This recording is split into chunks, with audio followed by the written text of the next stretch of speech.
Hello friends, कैसे हैं आप सब लोग। एक बार फिर स्वागत है आपका अपने CHD क्लासेस में। अगर आप यूपी बोर्ड एग्ज़ाम 2027 की तैयारी कर रहे हैं तो आपके लिए ये वीडियो बहुत इम्पोर्टेंट होने वाली है। इस वीडियो में मैं आपको कक्षा 10 हिंदी संस्कृत जो होती है आपकी अनिवार्य संस्कृत, उसमें आपके शब्द रूप बूझे जाते हैं। क्या बूझे जाते हैं? शब्द रूप बूझे जाते हैं, जिसे विभक्ति कहा जाता है। क्या कहा जाता है? विभक्ति कहा जाता है। और ये यहाँ से हमेशा आपके 2 नंबर के बूझी जाती है। कितने की? 2 नंबर की बूझी जाती है। जो आपके 20 बहुविकल्पी क्वेश्चन आते हैं वहाँ आपके 2 नंबर की विभक्ति देखने को जरूर मिलती है। ठीक, तो मैं आपको विभक्ति इस प्रकार से कराने वाला हूँ ताकि आप कभी भी ना भूलें और अपने एग्जाम में अच्छी तरह से कर लें। ठीक, तो इस वीडियो में आपको राम और फल दोनों की विभक्ति कराने वाला हूं और आपको ट्रिक भी बताऊंगा किस प्रकार से आप पहचान सकते हैं और उस ट्रिक को आपको याद भी रखना है। ठीक, तो प्यारे छात्रों, सबसे पहले हम आपको राम की विभक्ति लेते हैं। किनकी? राम की। राम शब्द कैसा है आपका? राम शब्द पुल्लिंग शब्द है। कैसा है? पुल्लिंग शब्द है।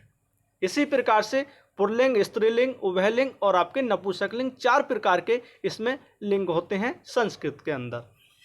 बात करें विभक्ति की तो विभक्ति आपकी टोटल 7 प्रकार की होती है। लास्ट में आपका संबोधन होता है। ठीक, वचन की बात करें तो आपका वचन इसमें 3 प्रकार के होते हैं। एक वचन होता है, द्विवचन होता है और एक आपका बहुवचन होता है। ये 3 प्रकार के आपके वचन हो गए। ठीक है, आपसे सीधा पूछ सकता है कि संस्कृत में कितने वचन होते हैं, तो आपने पढ़े हैं कितने वचन होते हैं? 3 वचन होते हैं। इस प्रकार से भी क्वेश्चन बन सकता है। ऑप्शन में 4, 5, 2, 3 इस प्रकार से ऑप्शन में दिया होगा। जब आपने पढ़ा 3 वचन होते हैं तो आप आराम से कर लेंगे कि 3 वाला जो विकल्प है वो सही हो जाएगा। ठीक, यहाँ तक बात क्लियर।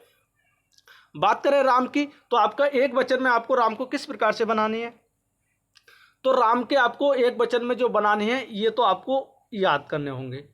एक वचन के आपके याद करने होंगे। इसकी मैं आपको ट्रिक बता दूंगा। इन दोनों की आपको ट्रिक बता दूंगा। ठीक, तो राम के आपको सबसे पहले 3-4 बार पढ़ लेंगे तो राम के हमेशा आपके दिमाग में सेट हो जाएंगे। जैसे राम, राम, रामम, रामेण, रामाय, रामत, रामस्य, रामे, हे रामा। ठीक, अब एक लाइन में पढ़ेंगे राम, रामम, रामेण, रामाय, रामत, रामस्य, रामे, हे रामा।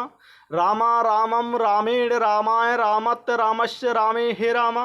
रामा, रामम, रामेण, रामाय, रामत, रामस्य, रामे, हे रामा। ठीक, तो ये आपके एक वचन के हो जाएंगे।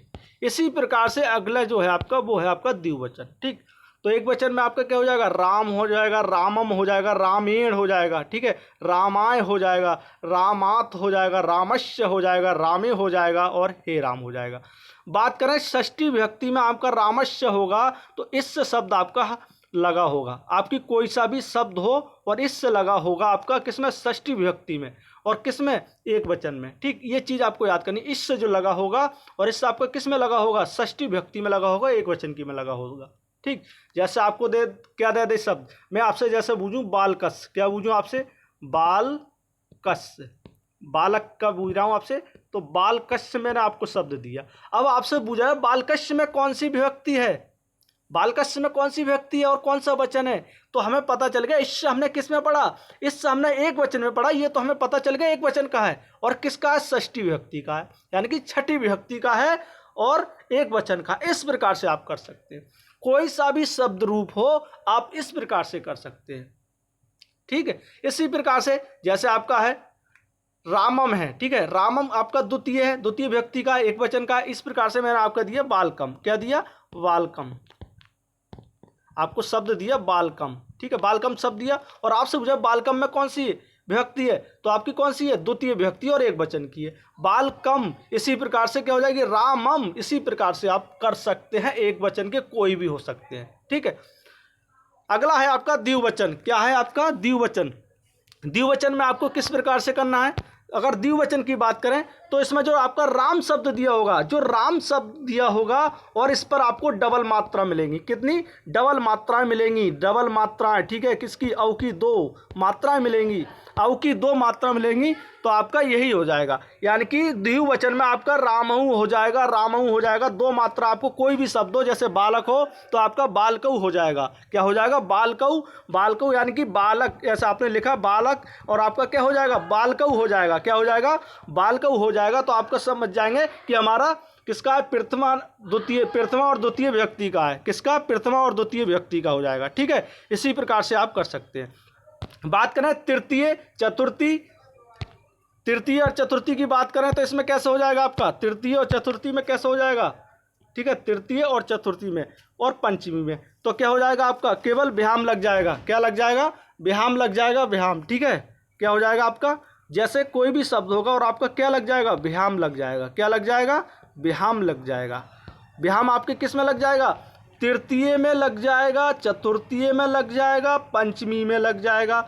जहां आपको विराम शब्द मिलेगा वहां आपकी तृतीय, चतुर्थी, पंचमी इन तीनों में से एक विभक्ति हो जाएगी और आपकी द्विवचन की हो जाएगी। ठीक, बात यहां तक क्लियर?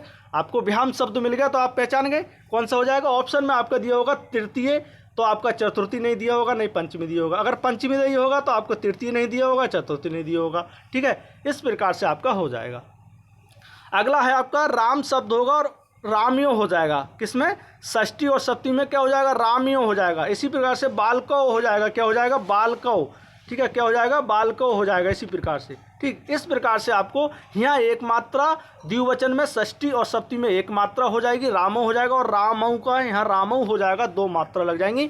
आपका कोई सा भी शब्द रूप हो इसी प्रकार से आपके शब्द रूप बनेंगे। ठीक, यहाँ तक बात क्लियर? अगला है आपका वो है आपका बहुवचन। क्या है आपका? बहुवचन। तो बहुवचन में आपका किस प्रकार से बनेगा? तो बहुवचन में आपका हो जाएगा रामा। ठीक है, क्या हो जाएगा? फिर हो जाएगा रामान, फिर रामे, फिर रामाभ्या, रामाभ्या, रामाणाम, रामेशु। ठीक, तो आपका यहाँ तक हो जाएगा रामेशु, फिर हो जाएगा हे रामा।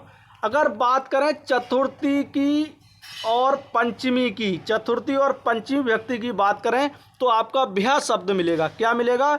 ब्याह शब्द मिलेगा। किसमें? चतुर्थी और पंचमी में। क्या मिलेगा? ब्याह शब्द मिलेगा चतुर्थी और पंचमी में बहुवचन के। तो आप पहचान जाएंगे चतुर्थी और पंचमी। जब आपको इतना ज्ञान हो जाएगा तो आप खुद ही निकाल लेंगे, उसमें जो आपके ऑब्जेक्टिव क्वेश्चन होंगे आप में वहाँ तुरंत निकाल लेंगे। जब आपने पढ़ा है कि ब्याह किस में लगेगा तो आपका चतुर्थी और पंचमी में आपका ब्याह शब्द लगा होगा। शब्द कोई सा भी हो, जैसे बाल का ब्याह हो जाएगा।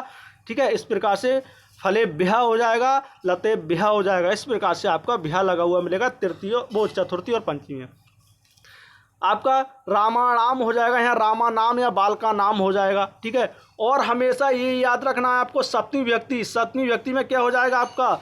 रामेशु हो जाएगा। और सातवीं व्यक्ति किसी की भी हो वहाँ आपको सु लगा हुआ मिलेगा। क्या लगा मिलेगा? सु हमेशा लगा हुआ मिलेगा। सु कोई सा हो सकता है, सा ये हो सकता है, चाहे ये हो सकता है। जहाँ आपको सु लगा हुआ मिलेगा वो आपकी सप्तमी व्यक्ति हो जाएगी और बहुवचन की हो जाएगी। आप पूरी किताब छान लीजिए, जहाँ भी सु मिलेगा सप्तमी व्यक्ति हो जाएगी और बहुवचन की हो जाएगी। ठीक, अगला है आपका वो है आपका फल। क्या है? फल। अगर बात करें फल की तो फल के भी इसी प्रकार से आपके बन जाएंगे। ठीक है, किसके? फल के भी आपके इसी प्रकार से बनने हैं। जैसा आपको हो जाएगा प्रथम व्यक्ति, द्वितीय, तृतीय, चतुर्थी, पंचमी, षष्ठी, सप्तमी, संबोधन। ठीक, जैसा फल का हो जाएगा फलम, फलम, फलेन, फलाय, फलात, फलश्य, फले, फला। मैंने आपको बताया इससे मिल गया और इससे मिल गया, आपने आंखों देखा लगा दिया, षष्ठी व्यक्ति हो जाएगा। किसकी? एक वचन की हो जाएगा। कुछ याद रखोगे और याद रखने से आप वहाँ सही कर जाओगे। इतना भी याद होगा, इससे लगा हुआ मिल गया तो आप तुरंत तो लगा तो लोगे। कुछ ट्रिक तो हमें मिली, इसी ट्रिक से आप कर सकते हैं। इसी प्रकार से आपका फल के तो फले, फले हो जाएगा। तृतीय, चतुर्थी, पंचमी में क्या हो जाएगा? भ्याम हो जाएगा, जो मैंने आपको अभी बताया था। और इसमें क्या हो जाएगा? फलोभ्या यो हो जाएगा। ठीक है, यहाँ आपकी इस प्रकार से हो जाएगा। बात करें बहुवचन की तो बहुवचन की मैंने आपको बताया, क्या बताया अभी? जैसे आपका एक वचन का फलेनी, प्रथमा का फलानी, फलानी, फिर फले, फिर फलभ्या, फलभ्या, और मैंने बताया भ्या शब्द मिलेगा तो आपकी कौन सी हो जाएगी? वो हो जाएगी चतुर्थी और पंचमी हो जाएगी भ्या का। ऐसी फला नाम या फड़ा नाम हो सकता है, या रामा नाम, जैसे आपने पढ़ा राम या नाम, तो फला नाम हो जाएगा। ठीक है, बात करें अगली तो अगली है आपकी क्या है? फलेसु। क्या है? फलेसु। और मैंने आपको बताया जहाँ सा मिलेगा और वहाँ आपकी सप्तमी व्यक्ति बहुवचन की हो जाएगी। यानी कि जहाँ सा मिलेगा सु, यानी कि सु जहाँ मिलेगा सप्तमी व्यक्ति बहुवचन की हो जाएगी। ये हमारा कभी भी गलत नहीं होगा।